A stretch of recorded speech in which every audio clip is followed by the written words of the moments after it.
What's up, fam? Welcome back to the We Are Just Dating page. My name is Tim, and as you can see, my beautiful wife Pauline is not here today. That's intentional because today is for men only. Now, ladies, I can't stop y'all from listening, and I'm sure you're gonna want to listen anyway, but I just want the fellas to know today is intentionally for you.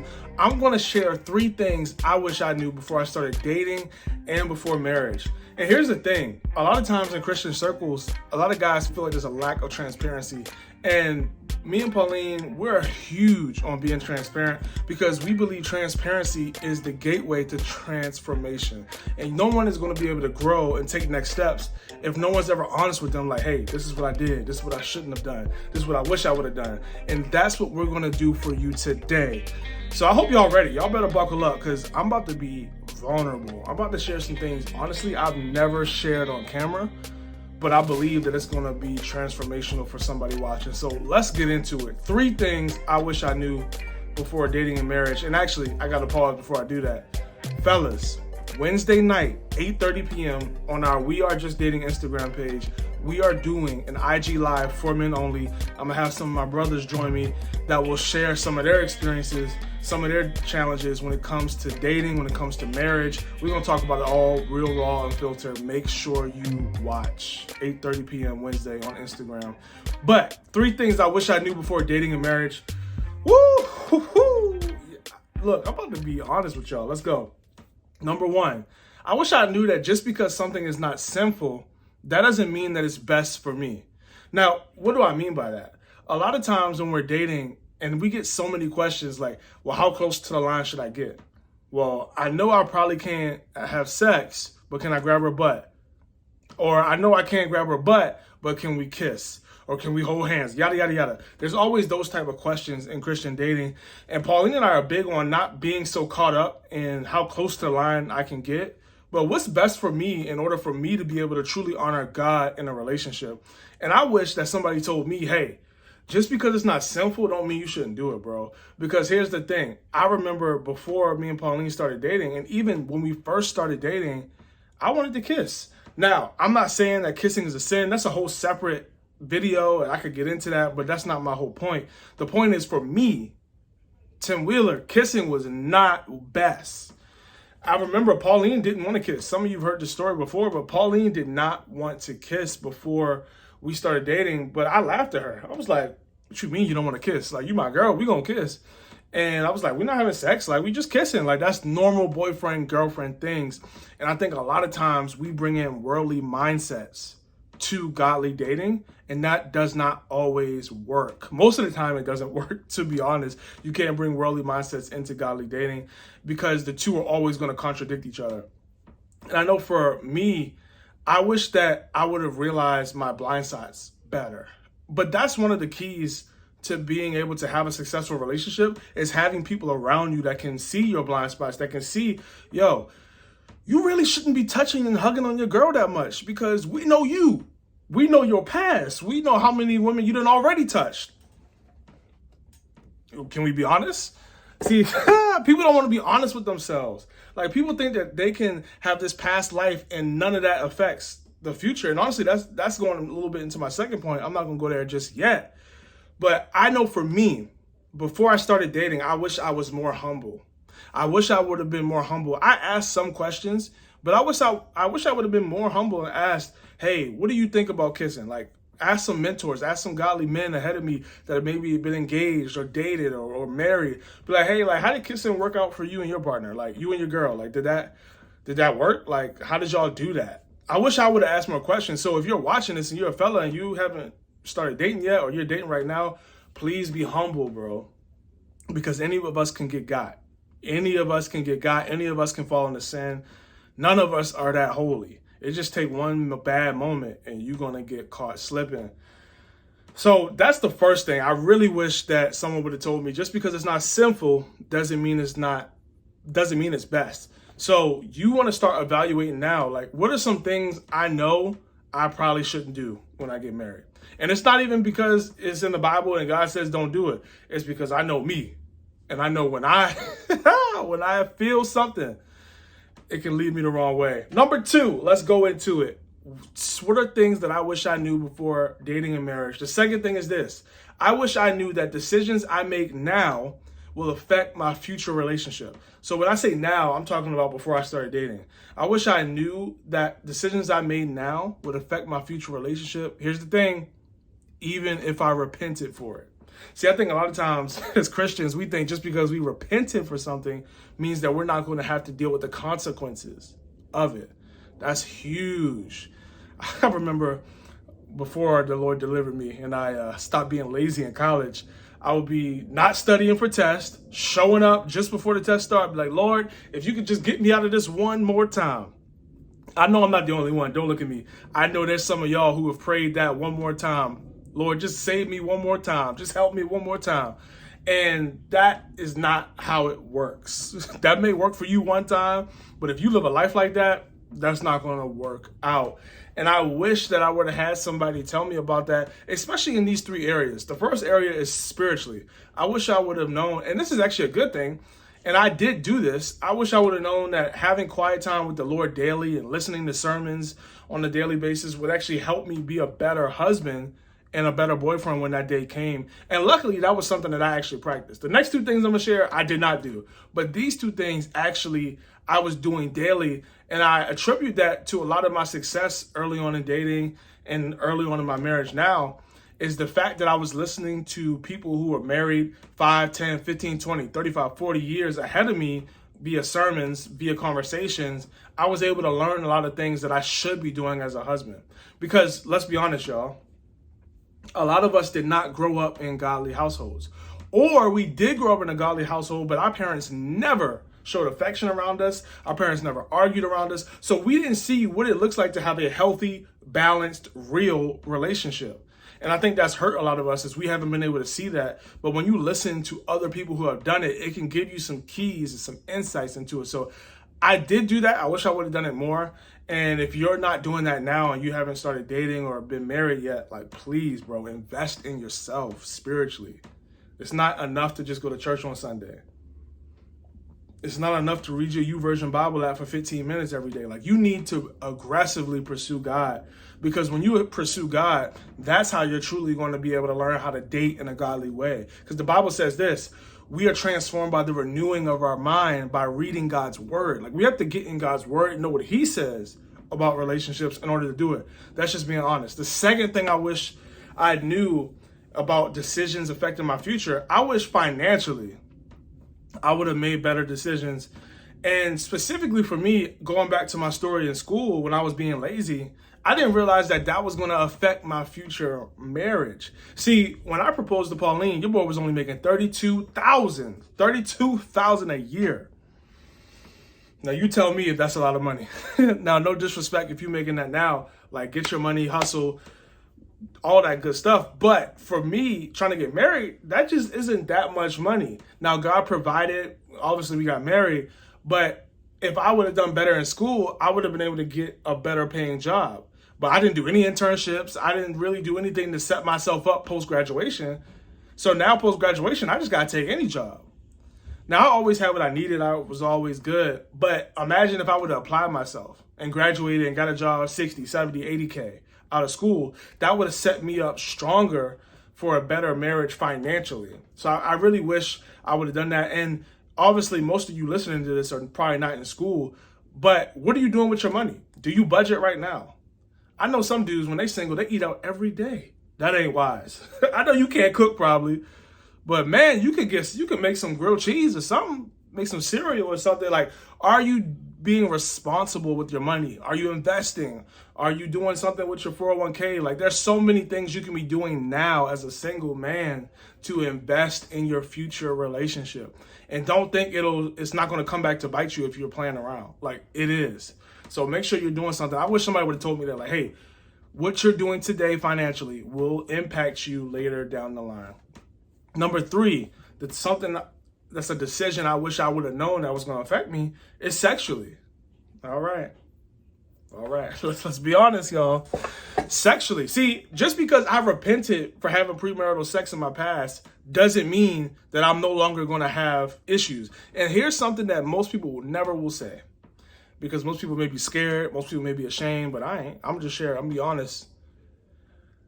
I was shocked that when me and Pauline first got married, I would be in the bed with my wife thinking about past sexual encounters.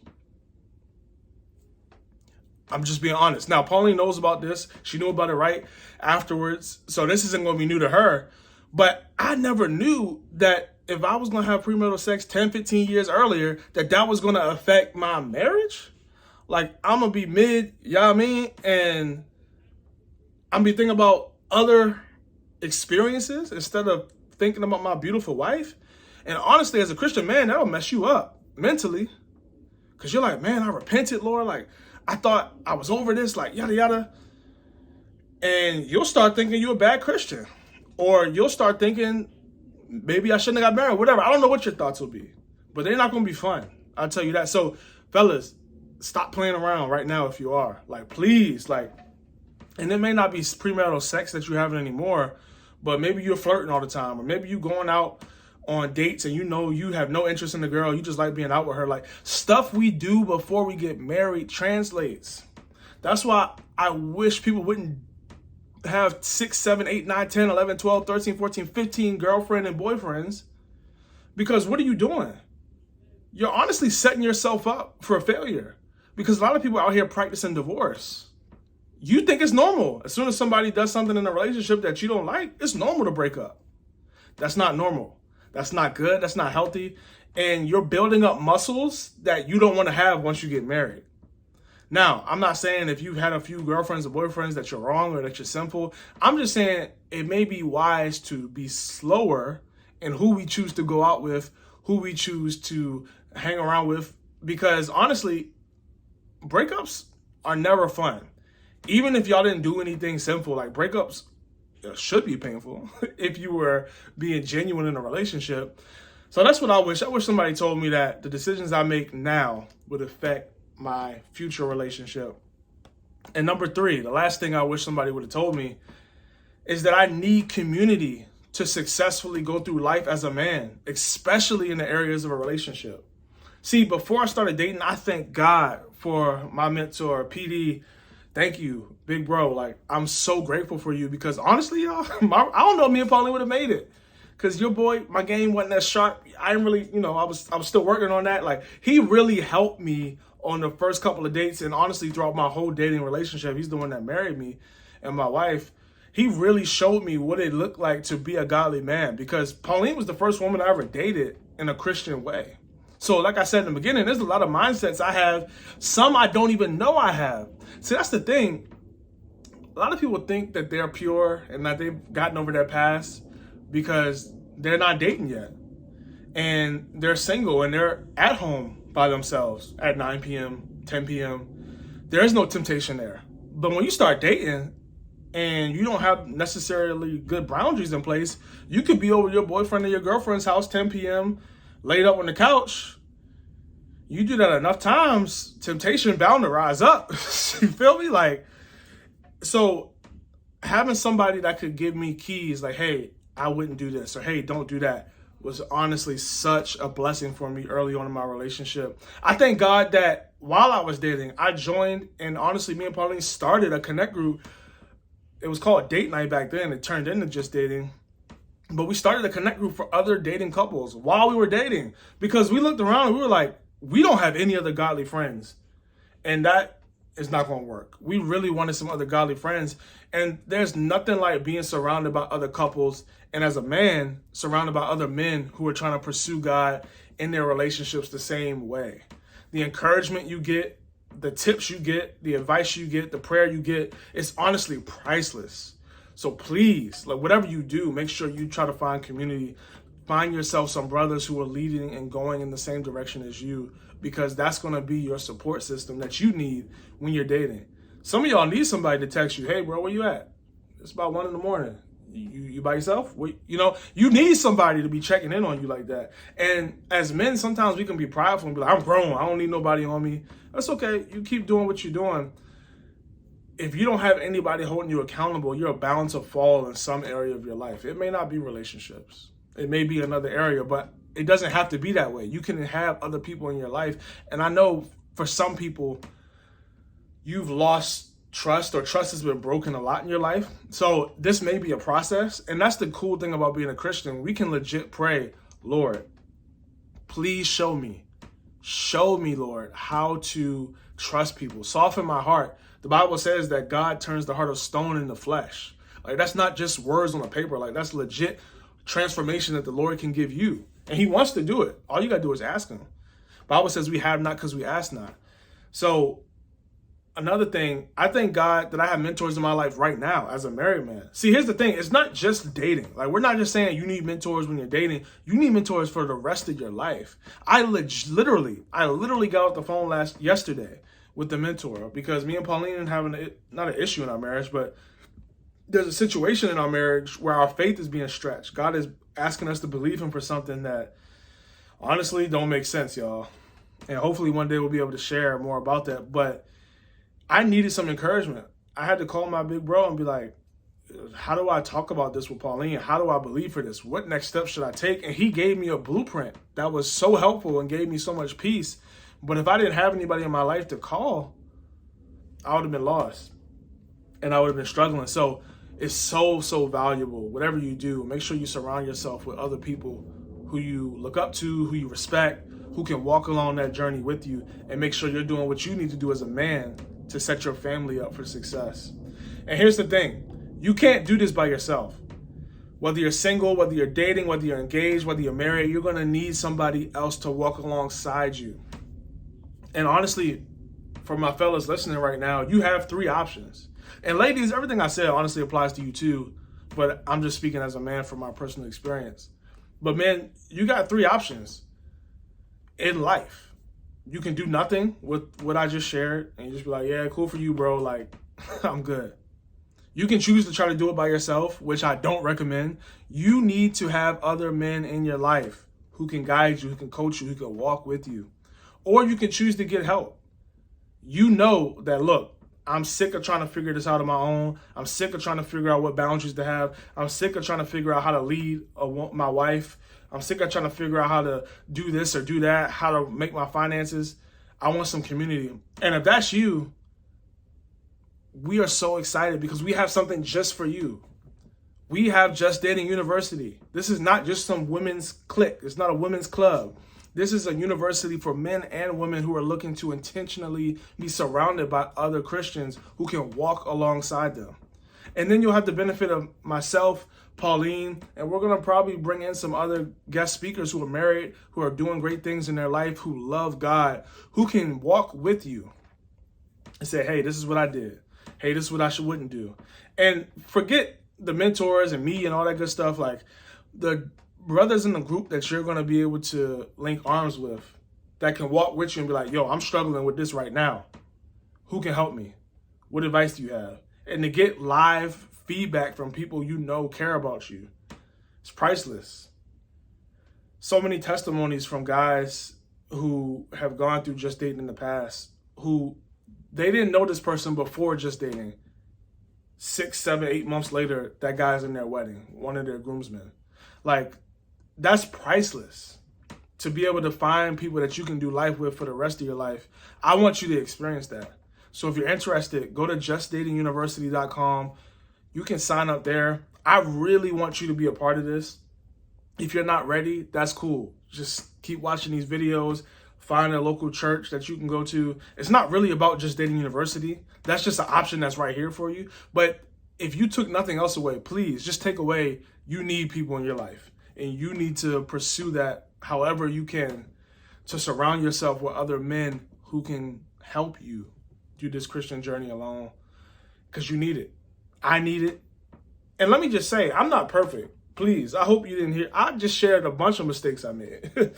So hopefully you hear that and you see that this is just me being real. Like, hey, these are mistakes I made. I wish somebody would have told me that. Hopefully it was helpful.